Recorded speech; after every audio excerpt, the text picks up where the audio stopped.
లక్షల టన్నుల చెత్తతో మోదీ ప్రభుత్వం ఏం చేయబోతోందో తెలిస్తే ప్రపంచ దేశాల మైండ్ బ్లాక్ అవ్వడం ఖాయం. ఫ్రెండ్స్, డెవలప్మెంట్ లేదా అభివృద్ధి అనగానే మనకి ఏమేం గుర్తొస్తాయి?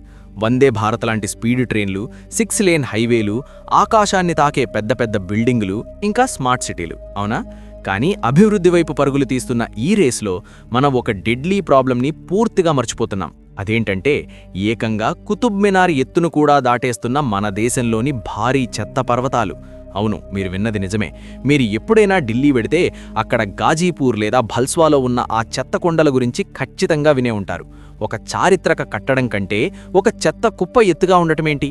ఇది కేవలం ఢిల్లీ కథ మాత్రమే కాదు ఫ్రెండ్స్. మన హైదరాబాద్ జవహర్ నగర్ డంపింగ్ యార్డ్ అయినా, ముంబై, చెన్నై లాంటి ఏ మెట్రో సిటీ అయినా సరే, సిటీ బయట ఇలాంటి విషపూరితమైన చెత్త కొండలు మన భూమిని, మనం పీల్చే గాలిని, తాగే నీటిని పూర్తిగా నాశనం చేస్తున్నాయి. దశాబ్దాలుగా ప్రభుత్వాలు వస్తున్నాయి, పోతున్నాయి. ఎలక్షన్లప్పుడు ఎన్నో వాగ్దానాలు జరుగుతున్నాయి. కానీ ఈ చెత్త పర్వతాలు మాత్రం అలాగే ఎత్తుగా పెరుగుతూనే ఉన్నాయి. కానీ ఫ్రెండ్స్, ఇప్పుడు గేమ్ పూర్తిగా మారబోతోంది. మోదీ ప్రభుత్వం ఒక భారీ జియోపొలిటికల్ రేంజ్ మాస్టర్ స్ట్రోక్ వేసింది. దేశం కోసం ఒక సంచలన ప్లాన్ తీసుకొచ్చింది.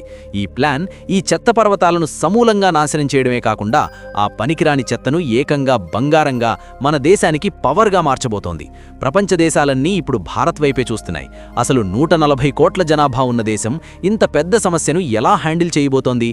అమెరికా, జపాన్ లాంటి డెవలప్డ్ దేశాలకే సాధ్యం కాని ఈ అద్భుతాన్ని ఇండియా ఎలా చేయబోతోంది అని వాళ్లు కూడా షాక్ అవుతున్నారు.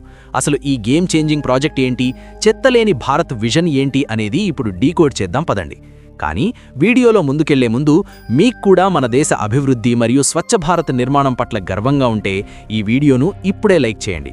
అలాగే కమెంట్ బాక్స్లో పూర్తి ఉత్సాహంతో, దేశభక్తితో జై హింద్ అని ఖచ్చితంగా రాయండి. జై హింద్ అని చెప్పడం మనందరికీ ఎంతో గర్వకారణం. ఫ్రెండ్స్, ఏప్రిల్ 1, 2026 ఈ తేదీని మీ క్యాలెండర్లో ఎర్రటి రౌండ్తో మార్క్ చేసి పెట్టుకోండి. ఎందుకంటే ఆ రోజు నుండి మన నగరాల రూపురేఖలు పూర్తిగా మారిపోబోతున్నాయి. కేంద్ర పర్యావరణ మంత్రిత్వ శాఖ సాలిడ్ వేస్ట్ మేనేజ్మెంట్ రూల్స్ 2026ను ప్రకటించింది. ఇదేదో నామమాత్రంగా తెచ్చిన రూల్స్ బుక్ కాదు. ఇది 2016 నాటి పాత నియమాలను పూర్తిగా చెత్తబుట్టలో వేసి చెత్త నిర్వహణను ఏకంగా ఆర్టిఫిషియల్ ఇంటెలిజెన్స్ మరియు మోడర్న్ టెక్నాలజీతో అనుసంధానించబోతోంది. ఇప్పటివరకు మన దేశంలో ఏముండేది? ఇంట్లో చెత్తను తీసుకెళ్లి ఊరి బయట పడేసే డంపింగ్ కల్చర్ ఉండేది. కానీ కొత్త రూల్స్ ప్రకారం దీనికి పర్మనెంట్ ఎండ్ కార్డు పడనుంది. దీని స్థానంలో సర్క్యులర్ ఎకానమీ రాబోతోంది. సర్క్యులర్ ఎకానమీ అంటే రెడ్యూస్, రీయూజ్ మరియు రీసైకిల్. అంటే ఏంటో సింపుల్గా చెప్తాను. ఈ కొత్త నియమం ప్రకారం చెత్త ఇకపై రోడ్డు మీద పడేసే వస్తువు కాదు, అది ఫ్యాక్టరీలకు ముడి పదార్థం అవుతుంది. ఉదాహరణకు మనం వాడిపడేసే స్ప్రైట్, థమ్సప్ ప్లాస్టిక్ బాటిళ్లు, కవర్లను రీసైకిల్ చేసి వాటితో హైవే రోడ్లు వేస్తారు. ఇక మిగిలిపోయిన అన్నం, కూరగాయల తొక్కలు లాంటి తడి చెత్తను బయో ప్లాంట్లలో ప్రాసెస్ చేసి హై క్వాలిటీ ఎరువులు మరియు బయోగ్యాస్ తయారు చేస్తారు. ఈ బయోగ్యాస్తో ఏకంగా పల్లెటూర్లకు కరెంట్ ఉత్పత్తి చేయవచ్చు, లేదా సిటీల్లో బస్సులు నడపచ్చు. ఆలోచించండి ఫ్రెండ్స్, నిన్నటి వరకు డెంగ్యూ, మలేరియా లాంటి వ్యాధులు వ్యాప్తి చేసిన ఆ చెత్తే రేపు మన దేశానికి కరెంట్ ఇస్తుంది, దేశానికి ఆదాయాన్నిస్తుంది. ఈ మొత్తం సిస్టంలో అత్యంత మైండ్ బ్లోయింగ్ విషయం ఏమిటంటే దీన్ని పూర్తిగా టెక్నాలజీతో లింక్ చేస్తున్నారు. మన ఇండియా ఇప్పుడు డిజిటల్ ఇండియా అయింది కాబట్టి మన చెత్త మేనేజ్మెంట్ కూడా డిజిటల్గానే ఉంటుంది. ఇకపై మీ ఇంటి ముందుకొచ్చే ప్రతి చెత్త బండికి అడ్వాన్స్డ్ జీపీఎస్ ట్రాకింగ్ ఉంటుంది. మున్సిపల్ కార్పొరేషన్ ఆఫీస్లో ఒక పెద్ద కంట్రోల్ రూమ్ ఉంటుంది. అక్కడ అధికారులు ఏ చెత్త బండి ఎక్కడుంది, ఎంత చెత్త కలెక్ట్ చేసింది అని రియల్ టైంలో ట్రాక్ చేస్తారు. అంతేకాదు, చెత్తను వేరు చేసే పెద్ద ప్లాంట్లలో ఆర్టిఫిషియల్ ఇంటెలిజెన్స్ మరియు రోబోటిక్ చేతులను ఉపయోగిస్తారు. ఇవి కన్వేయర్ బెల్ట్ పై వెళుతున్న ప్లాస్టిక్, గ్లాస్ మరియు తడి చెత్తను కనురెప్పపాటులో దేనికడే ఫాస్ట్గా వేరు చేస్తాయి. ఇదంతా ఒకెత్తైతే సామాన్య ప్రజల కోసం గవర్నమెంట్ స్మార్ట్ మొబైల్ యాప్స్ తీసుకొస్తోంది.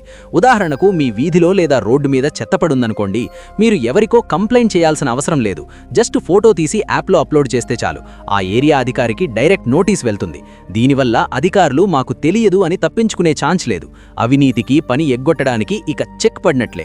ఒకవేళ మున్సిపాలిటీ వాళ్లు సరైన పద్ధతిలో చెత్తను క్లీన్ చేయకపోతే వారిపై ఏకంగా కోట్ల రూపాయల భారీ ఫైన్ పడుతుంది. ఇందులో మరో సంచలన మార్పు ఏంటంటే ఎక్స్టెండెడ్ ప్రొడ్యూసర్ రెస్పాన్సిబిలిటీ, అంటే ఈపీఆర్. ప్లాస్టిక్ కవర్లో చిప్స్, బిస్కెట్లు, కూల్ డ్రింక్స్ అమ్మే పెద్ద పెద్ద మల్టీనేషనల్ కంపెనీలున్నాయి కదా, ఆ ప్లాస్టిక్ చెత్తను తిరిగి సేకరించి రీసైకిల్ చేయడం ఇకపై ఆ కంపెనీల బాధ్యతే. వాళ్లు మన దేశంలో ప్రొడక్ట్స్ అమ్మి కోట్లు లాభాలు దండుకుని పారిపోలేరు. వాళ్లు రోడ్ల మీదకు వదిలిన చెత్తకు వాళ్లే లెక్క చెప్పాలి. ఈ రూల్ పెద్ద కంపెనీల నిద్ర చెడగొట్టేదే అయినా మన దేశ పర్యావరణానికి మాత్రం ఇదొక సంజీవని లాంటిది. ఇప్పుడు మీకొక పెద్ద డౌట్ రావచ్చు. సరే భయ్యా, కొత్త చెత్తకు ఏర్పాట్లు బాగానే ఉన్నాయి, మరి దశాబ్దాలుగా పేరుకుపోయిన పాత చెత్త పర్వతాల పరిస్థితేంటి? దీనికోసం ప్రభుత్వం స్వచ్ఛ భారత్ మిషన్ 2.0 కింద బయోమైనింగ్ అనే పవర్ఫుల్ టెక్నిక్ వాడుతోంది. పెద్ద పెద్ద ట్రోన్మెల్ మిషన్ల ద్వారా ఈ పర్వతాలను జల్లెడపడతారు. అందులోంచి మట్టి, రాళ్లు, ప్లాస్టిక్ ఇంకా మండే పదార్థాలను సపరేట్ చేస్తారు. ఆ మండే చెత్తను సిమెంట్ ఫ్యాక్టరీలలో ఇంధనంగా మంట పెట్టడానికి వాడేస్తారు. మట్టిని హైవేల మీద గుంతలు పూడ్చడానికి ఉపయోగిస్తారు. ఢిల్లీ, ఇండోర్ లాంటి నగరాల్లో ఈ పని ఇప్పటికే యుద్ధ ప్రాతిపదికన జరుగుతోంది. రాబోయే కొద్ది సంవత్సరాల్లో ఈ చెత్త పర్వతాలను పూర్తిగా మాయించేసి ఆ ప్లేస్లో అందమైన పచ్చని పార్కులు నిర్మించాలన్నదే ప్రభుత్వం టార్గెట్. ఫ్రెండ్స్, మనం జాగ్రత్తగా ఆలోచిస్తే ఈ రీసైక్లింగ్ అనేది ఏదో అమెరికా వాళ్ళు కనిపెట్టిన కాన్సెప్ట్ కాదు. ఇది మన ఇండియన్స్ రక్తంలోనే ఉంది. అవునా కాదా? మన నాన్నమ్మలు పాత బట్టలతో తుడుచుకునే గుడ్డలు చేసేవారు. జామ్ బాటిల్స్, సీసాలను పోపుల దబ్బాగా వాడేవారు. పాత న్యూస్ పేపర్లు, ప్లాస్టిక్ డబ్బాలను పాత సామాన్లు కొనేవాళ్ళకి అమ్మడం మనకు అలవాటే. కానీ మోడర్న్ కల్చర్ మోజులో పడి మనం యూజ్ అండ్ త్రో కల్చర్కి బానిసలయ్యాం. 140 కోట్ల జనాభా రోజూ ఇలా సింగిల్ యూజ్ ప్లాస్టిక్ విసిరితే వినాశనం ఖాయం. ప్రభుత్వం ఎన్ని చట్టాలు చేసినా మనం మారకపోతే ఉపయోగం లేదు. అందుకే ఈ కొత్త రూల్స్లో మనకొక కఠినమైన కండిషన్ పెట్టారు. అదే సెగ్రిగేషన్ ఎట్ సోర్స్, అంటే ఇంట్లోనే చెత్తను వేరు చేయడం. ఇకపై చెత్తనంతా ఒకే కవర్లో పడేయడం చట్టరీత్యా నేరం. మనం చెత్తను 3 డబ్బాల్లో వేరు చేయాలి. వంట చేసినప్పుడు మిగిలిన కూరగాయల తొక్కలు, పాడైపోయిన అన్నం లాంటి తడి చెత్త ఆకుపచ్చ డబ్బాలో వేయాలి. అమెజాన్ డెలివరీ బాక్సులు, ప్లాస్టిక్ కవర్లు, కాగితాలు లాంటి పొడి చెత్త నీలం రంగు డబ్బాలో వేయాలి. ఇక మూడవది ఎరుపు లేదా నల్ల డబ్బా. ఇందులో పాడైపోయిన బ్యాటరీలు, ఎక్స్పైర్ అయిపోయిన మందు బిళ్లలో, పగిలిపోయిన ట్యూబ్లైట్లు లాంటి ప్రమాదకరమైన చెత్త వేయాలి. మనం ఇంట్లో ఇంత చిన్న పని చేస్తే ఆ చెత్తను రీసైకిల్ చేసే వాళ్లకి పని 100 రెట్లు సులభమవుతుంది. మన దేశానికి మనం చేసే అతి పెద్ద సహాయం ఇదే.